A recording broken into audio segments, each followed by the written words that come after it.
A self-confessed Chinese spy who bravely outed himself on 60 Minutes last week has made news headlines around the world.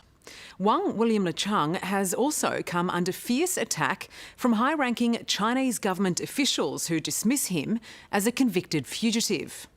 But the Australian government is taking the allegations aired in Nick Mackenzie's investigation very seriously.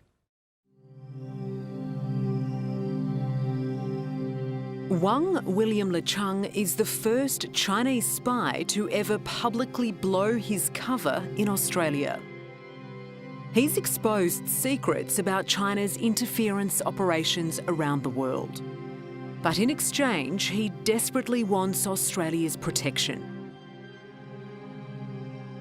What would happen to you if you went back to China? 试想，一个间谍的背叛组织。 Imagine the consequence of a spy betraying the organization. 给我老婆的父亲提拔升职。 I know very well that the Chinese Communist Party can never be trusted. 中国共产党是不根本 Once I go back, 而且我一旦 I will be dead. 国家可以说是死无葬身之地。 Wang's extraordinary interview with Nick Mackenzie created news around the world.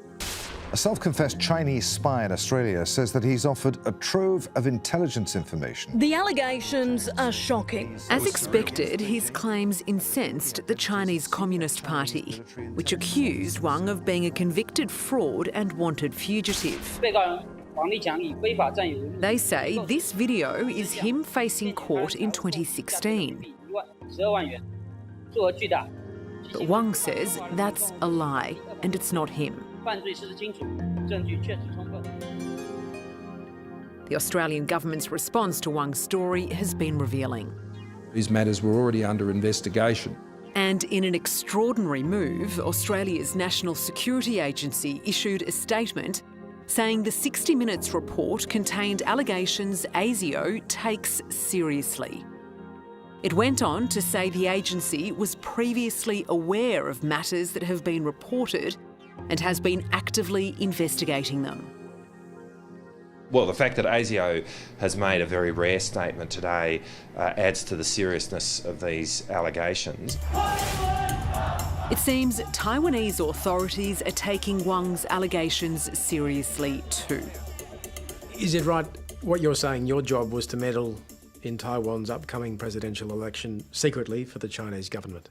是的，因为我要 Yes, 改名改姓 that's why I needed to change my name and not use my true identity. 到达台湾。 Was your ultimate aim to make sure the current president of Taiwan was not elected? Yes, 我们对台的工作呢， Taiwan 最重要的工作 was the most important work of ours. 与 The infiltration into media, 的渗透 temples, 对 and 下的 grassroots 基层组织 organizations. 进行一个渗透工作。 This week, Taiwanese media reported police had detained the man Wang identified as his boss and a high-ranking military official for China. It's believed Xiang Xin and his wife were intercepted at the airport as they tried to leave Taiwan for Hong Kong. They were questioned on suspicion of violating the National Security Act. But in Australia, revelations of another alleged Chinese plot, a plan to infiltrate our federal parliament, caused a storm. It was surreal. It was like something out of a spy novel, happening in Melbourne with impunity and very, very concerning. As we reported, Liberal Party member Nick Zhao was allegedly offered $1 million to run as a candidate at the federal election. The 32-year-old is now dead.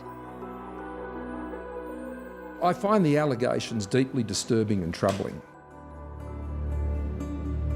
The boss of ASIO confirmed his agency was aware of these claims and warned hostile foreign intelligence activity continues to pose a real threat to our nation and its security.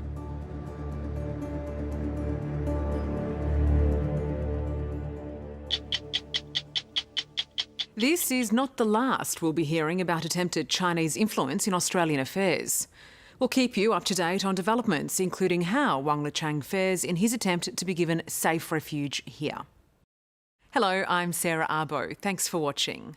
To keep up with the latest from 60 Minutes Australia, make sure you subscribe to our channel. You can also download the 9Now app for full episodes and other exclusive 60 Minutes content.